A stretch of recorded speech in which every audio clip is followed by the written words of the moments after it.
అత్తారింటికి దారేదిలాగా route batting కి దారేదిరా అసలు ఎక్కడ మొదలెట్టాడు అంటే అక్కడికే వెళ్ళిపోయాడు. వెళ్ళిపోతే ఏం జరుగుతుంది, సెంచరీ కొట్టేశాడు. 31st సెంచరీ రూట్ కి 13th century against India. Super batting చేశాడు భయ్య. Akash the the debutant, fiery spell of bowling. And overall గా Day 1 ఏం జరిగిందిరా 4th టెస్ట్ మ్యాచ్ లో అంటే ఈవెన్ స్టీవెన్స్ ఎవరికి కూడా అడ్వాంటేజ్ లేదు, ఎవరికి డిసడ్వాంటేజ్ అన్నట్టుగా ఉంది. 50-50 అన్న సిచ్యువేషన్ వచ్చేసింది. ఏం జరిగింది డీటెయిల్ గా మాట్లాడుకుందామా? ఇంకెందుకు ఆలస్యం, లెట్స్ గెట్ స్టార్టెడ్.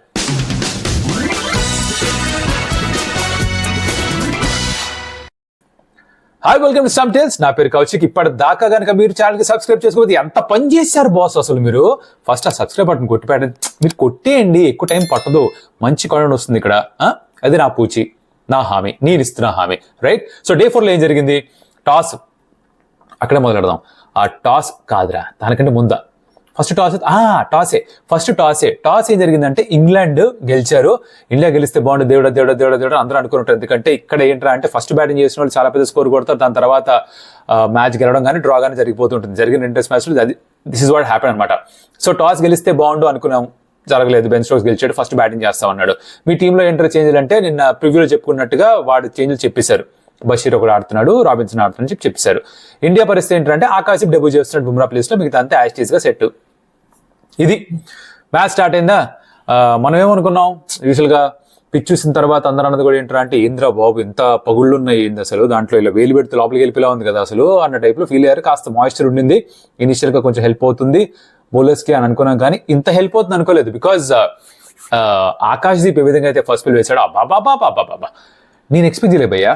ఆనెస్ట్ గా ఆర్సీబీకి ఆడుతున్నప్పుడు చూసినప్పుడు అయితే నాకు ఎక్కడ అనిపించలేదు that Akash Deep can bowl so quick. మీరు ఎప్పుడైనా చూసారు ఇంత ఫాస్ట్ చేయడం? నేనైతే చూడలేదు. యాక్చువల్లీ ప్రీ షోలో అక్షత్ రెడ్డి అంటూనే ఉన్నాడు that hit the deck kind of bowler, గట్టిగా బలం పెట్టేస్తాడు, మంచి పేస్ వేస్తాడు అని చెప్పాడు, కానీ నేను ఎప్పుడు చూడలేదు. నేను ఆర్సీబీకి ఎక్కడైనా చూసిన దాన్ని బట్టి అయితే నాకైతే అంత ఎఫెక్టివ్గా అనిపించలేదు. But he blue me away and out of syllabus లాగా వచ్చి ఐ థింక్ ఇంగ్లాండ్ బ్యాటర్స్ కూడా అదే జరిగింది. ఎక్స్పెక్ట్ చేయలేదు. Ball of the day actually Akash Deep వేసిందే, కానీ అది వికెట్ రాలేదు. జాక్ క్రాలీకి బాల్ లోపలికి వచ్చి ఆఫ్ స్టంప్ తగిలితే ఆఫ్ స్టంప్ కార్ట్వీల్ చేసుకుంటూ పిల్లి మొగ్గలు వేసుకుంటూ ఇల్లు అవతల పడి చూసారు కిలోమీటర్. అబ్బా అది చూసినప్పుడు తెలుసా, చిన్నప్పుడు నేను కూడా కొంచెం ఫాస్ట్ బౌలింగ్ వేసేవాడిని అనమాట. అది చూసినప్పుడు లోపల అంటే ఒక ఎక్కడ లేని సంతోషం, coincidence into to the power of 1000 లోపల కొట్టేసుకుంటే అనమాట. ఆనందం అలా ఉంటుంది. అలాంటి అదొక ఫీల్ అంతే.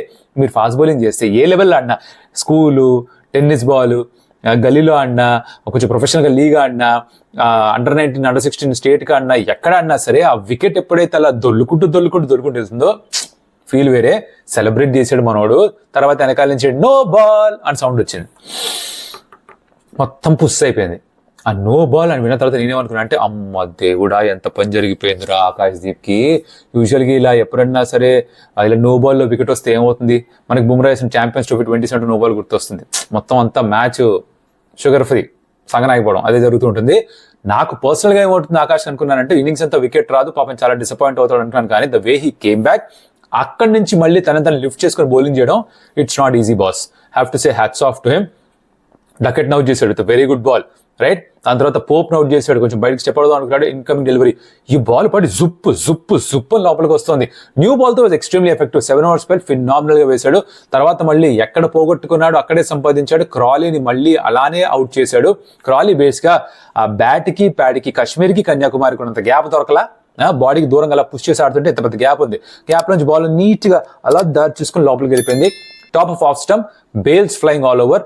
స్టార్టింగ్ లో ఆఫ్ స్టంప్ ఎగిరిపోయింది, ఇక్కడ బెయిల్ మాత్రమే ఎగిరింది. But phenomenal spell of bowling from Akash Deep. So Diljit లే బచ్చని 28 years. ఇంట్రెస్టింగ్ స్టోరీ ఏంట్రా తంది అంటే 17 సంవత్సరాలు ఉన్నప్పుడు క్రికెట్ ఆడడం మానేశాట. తన ఫ్యామిలీలో ఏదో కొన్ని ఇష్యూస్ ఉండి క్రికెట్ ఆడడం మానేశాడు.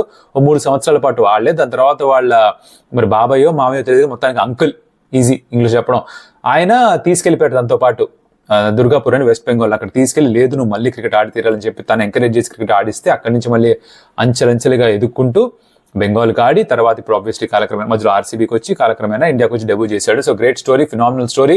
అండ్ మరొక debutant for Indian team in this series, బాగా పర్ఫార్మ్ చేశాడు. ఆ 5 wicket ఏమైనా వచ్చేస్తుంది అనుకుంటే రాలేదు, ఎందుకంటే ఫస్ట్ సెషన్ లో 5 wickets పడ్డాయి, సెకండ్ సెషన్ లో వికెట్సే పడలే, థర్డ్ సెషన్ లో 2 wickets పడ్డాయి. దాంట్లో ఆకాశ్ దీప్ వికెట్సే రాలే కదా. అయితే before we talk about Joe Root and century, Siraj గురించి మాట్లాడాలి. సిరాజ్ న్యూ బాల్ తో వేస్తున్నప్పుడు సిరీస్ మొత్తం అంతా కూడా వికెట్స్ రావట్లే, ఎక్స్పెన్సివ్ గా ఉంటున్నాడు. ఎప్పుడైతే బాల్ కాస్త పాతగా అయిపోతుందో మనోడికి ఏం పూనకాలు వస్తున్నాయో తెలియదు కానీ బాల్ ఇంకప్పుడు నిజంగానే బాలే మర్ఫా డాన్స్ చేస్తుంది అనిపిస్తుంది. ఆ మర్ఫా డాన్స్ చేస్తున్నాడు బాల్ తోటి, బ్యాటర్స్ కూడా చేస్తున్నాడు, రివర్స్ స్వింగ్ చేస్తున్నాడు భయ్యా మనోడు. అసలు అబ్బా next level stuff. Ball of the day, the legal ball of the day, actual ball of the day no ball, but legal ball of the day హార్ట్లీకి వేసింది సిరాజ్. రౌండ్ ది స్టంప్స్ వచ్చి ball లోపలికి angle అయ్యి ఇప్పుడు చాలా ఎక్కువ move అయిపోయింది అనుకో బాల్, చూడ్డానికి అబ్బా ఏ వేసాడు రా బాల్ అనిపిస్తుంది, బికాస్ బీట్ అవుతారు. బట్ జస్ట్ కొంచెమే మూవ్ అవ్వాలి, ఎంత ఆ బ్యాట్ అవుట్ సైడ్ ఎడ్జో ఇన్సైడ్ ఎడ్జో బీట్ అయ్యేంత మాత్రమే మూవ్ అవ్వాలి బాల్, అంతే మూవ్ అయింది. అందుకే టాప్ ఆఫ్ ఆప్షన్ తగిలింది.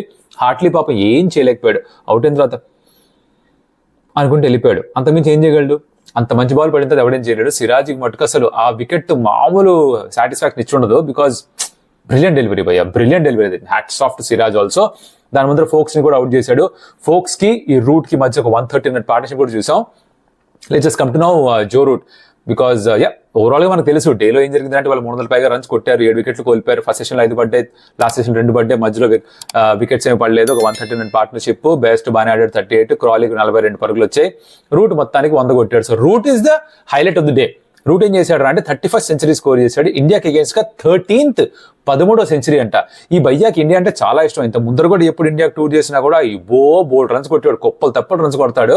అందుకే ఇండియన్ ఫార్మర్ ప్లేయర్స్, ఎక్స్పర్ట్స్ మాత్రమే కాదు, ప్రపంచవ్యాప్తంగా ఉన్న ఎక్స్పర్ట్స్ అందరూ కూడా including the England former cricketers అందరూ అన్నారు రూట్ ఎందుకు ఇలా బ్యాస్ బాల్ అంటూ ఇష్టం వచ్చిన రివర్స్ కూప్లు ఇవన్నీ ఆడుతున్నాడు, అవసరం లేదు, మామూలుగా తన స్టైల్లో ఆడితే చాలు కదా, మాకు బ్యాస్ బాల్ కాదు మాకు రూట్ బాల్ కావాలి, మాకు ఒరిజినల్ రూట్ వస్తే చాలు. 11,000 టెస్ట్ రన్స్ ఉన్నాయి, మజాక్ అనుకుంటున్నారు అబ్బాయి, 11,000 టెస్ట్ రన్స్ అంటే ఎట్టొచ్చాయి అనుకుంటున్నారు.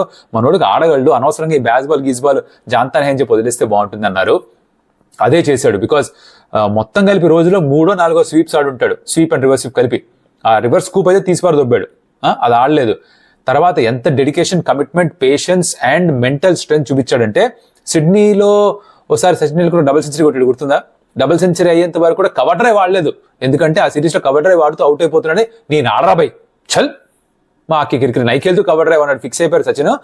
అలా ఒక కాన్సన్ట్రేషన్, ఒక డెడికేషన్, ఒక మెంటల్ స్ట్రెంత్ చూపించాలి. అదే చూపించాడు జో రూట్ కూడా. నేను స్వీప్ ఆడను, రివర్స్ స్వీప్ ఆడను, అవసరం లేకపోతే అసలు రిస్క్ తీసుకోను, స్కూప్ ఆడను అని చెప్పాడు.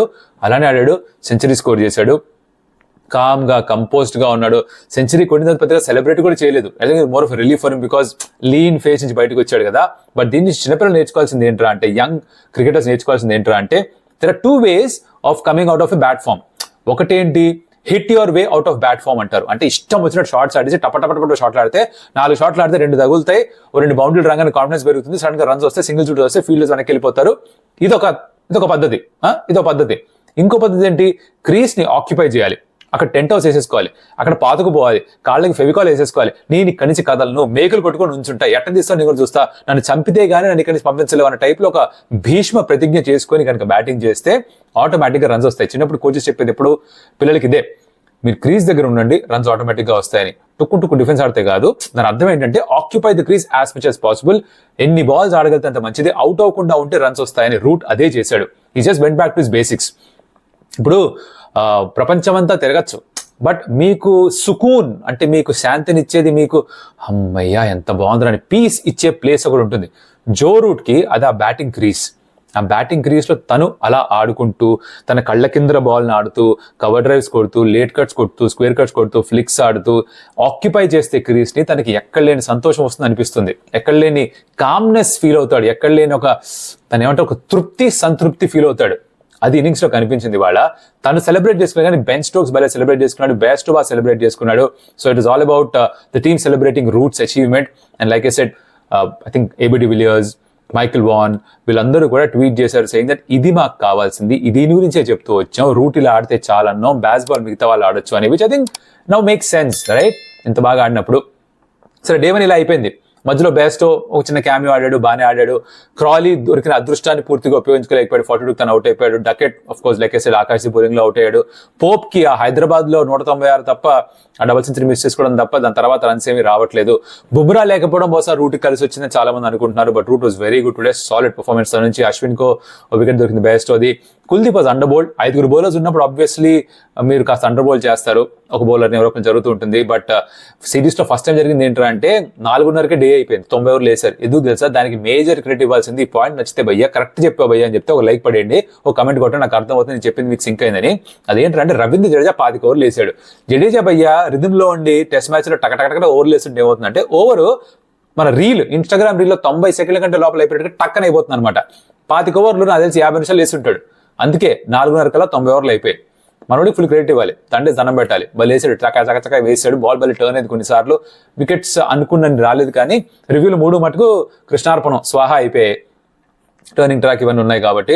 సో డే 2లో ఏంట్రా ఎక్స్పెక్టేషన్ అంటే తొందరగా వీళ్ళని ఆల్అౌట్ చేయాలి, లేకపోతే ఈ పార్ట్నర్షిప్ ఏదైతే బిల్డ్ అవుతుందో రాబిన్సన్ ఇంకా జో రూట్ మధ్యన ఇది కొంచెం ఇంకాస్త పెరిగిందంటే ఇంకా ప్రమాదకరంగా మారుతుంది. ఇప్పటికీ 300 కొట్టేశారు. ఇందాక అన్నట్టుగా ఈ వెన్యూలో ఫస్ట్ బ్యాటింగ్ చేసే వాళ్ళు ఎన్ని రన్స్ కొడతారో దాని డిపెండ్ అవుతుంది రిజల్ట్ ఏంటో. 2 సార్లు బ్యాటింగ్ ఇప్పటిదాకా రాలే టెస్ట్ మ్యాచెస్ లో. ఇక్కడ హోప్ఫుల్లీ మ్యాచ్ డే 4 దాకా వెళ్తుంది అనిపిస్తోంది. బట్ పిచ్ అంతగా విపరీతమైన ప్రదర్శన ఏం చూపించలేదు. అది అంటే ఊహించిన దానికి సడన్ గా ఉడబోలా టైప్ లో ఏం చేయలేదు ఇప్పటిదాకా. అయితే కాస్త ఒకటి లోగా వెళ్ళిపోయింది బెన్ స్టోక్స్ కి. బట్ బెన్ స్టోక్స్ ముందు ఆడాల్సిన వాళ్ళు వెనక్కి ఆడేశాడు, దానివల్ల దొరికిపోయాడు మనిషి. సో అది బెన్ స్టోక్స్ తప్పు కూడా ఉంది, పిచ్ తప్పు మాత్రమే కాదు. రేపు ఏం చేయాలంటే ఐడియల్ గా ఈ ఇన్నింగ్స్ ని ర్యాప్అప్ చేయాలి, and then of course India batting చేయాలి. Let's hope for that. Akash wicket haul వస్తే చూడాలని నాకు. ఈ deserves it, bowled very well.